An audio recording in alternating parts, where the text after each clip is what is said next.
because I wanted to get a response from you, Amina, to this issue of security. How willing are you to remove your veil in court, for example, at an airport, in a bank, in those sorts of places? Sorry, what did you say up the back there? Well, how about when the cop pulls you over on the side of the road for a random breath test and says, actually, we want to just verify your ID right here, right now? No, in front of females, I am more than happy to show my face. And say I was held up on the street by a male officer, I'd tell him, let's go to the office, and in front of a female, I will show my face. So security is not an excuse at all. And on the point of and airports, how many years have we been catching airplanes with no need to see our faces? All we need to do to withdraw large amounts of money from the bank is an ATM card and a PIN number. We need to show our faces. Okay, Amina, probably backtracking just a bit, but for the benefit of some people watching this, why don't you want to remove your veil and show your face to a man? Why should I? But why specifically not a man? Why would you do it for a woman and not a man? Because this is not my opinion, it's not my choice. Allah Almighty has ordained that we cover our faces in front of the men and not the women. So right now I'm covering only because there are men around. If it was full of women, I would have uncovered, no problem at all. Can I just attack the point of confronting? Who decides it's confronting? You or me? Like, society does. No, wait. I might find something confronting, you might find something confronting, he might find something confronting. Are we going to go and treat each one of them as a criminal and find them? I might find one who's a Gothic or an atheist or a gay person. I might find each one of these people confronting. Am I going to go and propose a bill to find them and treat them like a criminal? Who decides? Okay, Corey Bernardi, response? Well, let's go back to this. This is a mask, plain and simple. When our society gets to a point where we think it's okay for people in their day-to-day life to wear a mask, cut themselves off from their fellow Australians and go about their business completely without any comment or adverse reaction, I think we've lost the battle for what is Australian cultural identity. We are not cutting us from society. You are cutting us from society. Okay, Sibel, a response from you to that? I mean, I totally agree with your concern regarding security. However, there are ways around it. Without putting a full ban to the burqa, there are ways around it. For identification purposes, at the airports, for passport, licence, anything that you need to identify my face for, I have no objection. And neither will many Muslim women have no objection. And in regards to your question about if you get pulled over on the side, I've been pulled over and I had no objection whatsoever. So with a male officer? Would you require a female?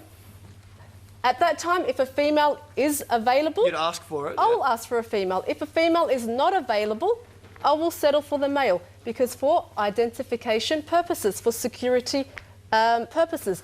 Coming back to what you said, walking into a bank, do you think if I want to commit a felony, if I want to commit a crime, do you think banning of the burqa is going to stop me from committing the crime? Of course not. So what are you going to do? Are you going to ban all items that lead to theft and robbery? Are you going to ban the balaclava? Let's not jump from where we were. Are you going to ban the bandana? If I walk into a bank with a balaclava on or a motorcycle helmet, there is instant alarm in the bank and they're wary. If you walk in there with your niqab or your face veil, they do not. There is no alarm, and as soon as that is the case, where people can walk around without revealing their facial identity outside of a professional circumstance, we are losing one of the things that really binds this society together. It is compromising our security. I have a question for you. If you're a member of Parliament, would you remove your veil in order to vote? Because that's how we identify who is actually voting. If you need to identify me prior to me voting, I have no objection. But you'd have to walk in there and you have to sit there without your veil on. That's in front fine. Of, I will do it. This is the point. That's fine. This is the point. So you're prepared to do it when it's required, of course, right? And yet the rest of the time you say no, it's a religious requirement. Why is and this it is what I want to do. It's called choice. That's right. Thank you very much. But your choice is compromising our society. If I'm going shopping, what's the reason for me to be honest? All right, let's start talking very.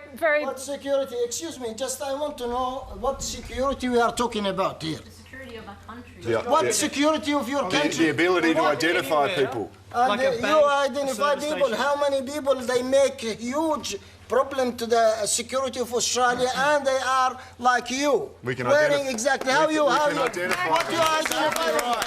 what you identify on They them. can see my face on TV. So they what? can't see this lady. So from this many lady. faces like your face. I'd like to They do can't right, put a okay, makeup, we they have can't to- put a beard. What, Now we all look the same, do we? Is Yeah, that you right? look the same, Oh, yeah. oh, dear. All right, we have to go to a break, everyone. We are going to keep this going. Coming up, we're going to talk about whether the ban is about something bigger than women's rights and security. That's next.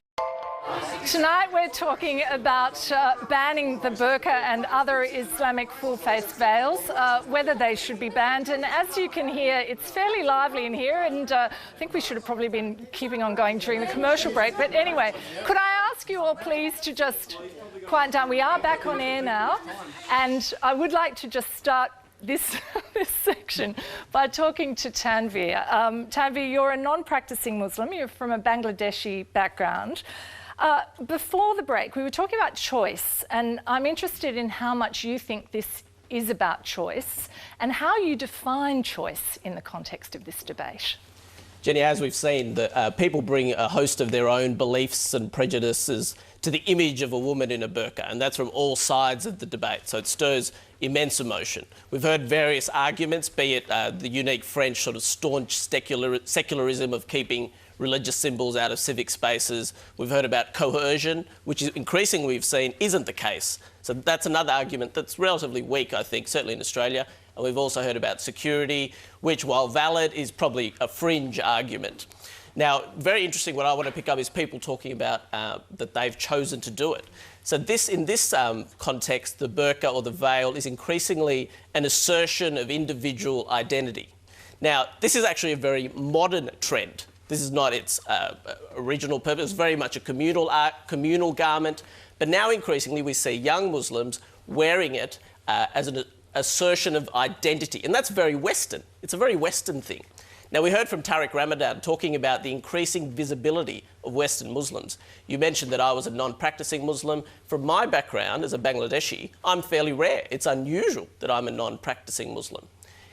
Several studies around the world have shown second and third generation immigrants of other immigrant groups, non-white groups, most immigrant groups become more secularised over generations.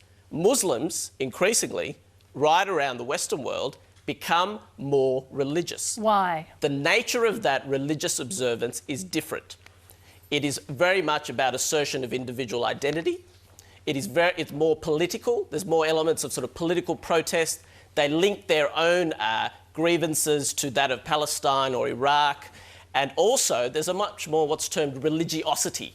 And the notion of that is that they're much more likely to express their observance by outward symbols. Okay. Be it wearing a beard for men and women wearing a burqa, even though, say, from my culture, South Asian, most women back in, say, India, Pakistan, wouldn't wear a veil or a burqa, whereas women growing up here are far more likely to wear a burqa. It's an expression of identity, protest, all wrapped up into one. Is that the case with you, Amina? I completely disagree. It's more to do with knowledge.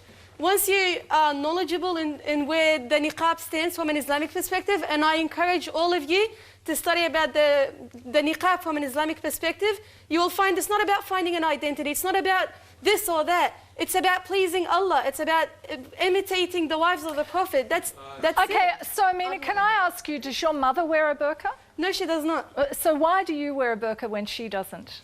Who's my mother? Like, each one is for themselves. On the Day of Judgment, I'll be. But I'm just standing by wondering. I'm myself. just wondering if part of what Tanveer says is correct. And I'm also like more knowledgeable in terms of where niqab stands than my mother. My mother is probably more cultural, whereas I've seen it from the Islamic perspective. Okay, Sibel, what about you? Do you relate to anything that Tanveer was saying about it being partly a protest as well as a religious expression? Well, at the end of the day, speaking on behalf of myself and all the people that I know who wear the niqab, at the end of the day, it is a personal choice. You know, like I mentioned earlier, despite the fact that my male family members were against it, I still decided to wear it. In Islam, we are given, we are told to be modest. Now, every one of us will interpret modesty in their own way. I may express my modesty through the covering of my face, which is fine. Others may interpret modesty as being just covering the scarf, which is also fine. It all comes down to each person's choice of how you define modesty. That's a very Western argument. So the whole idea of individual choice, she's expressing herself as a Western woman, effectively, but then putting on the garment, yeah.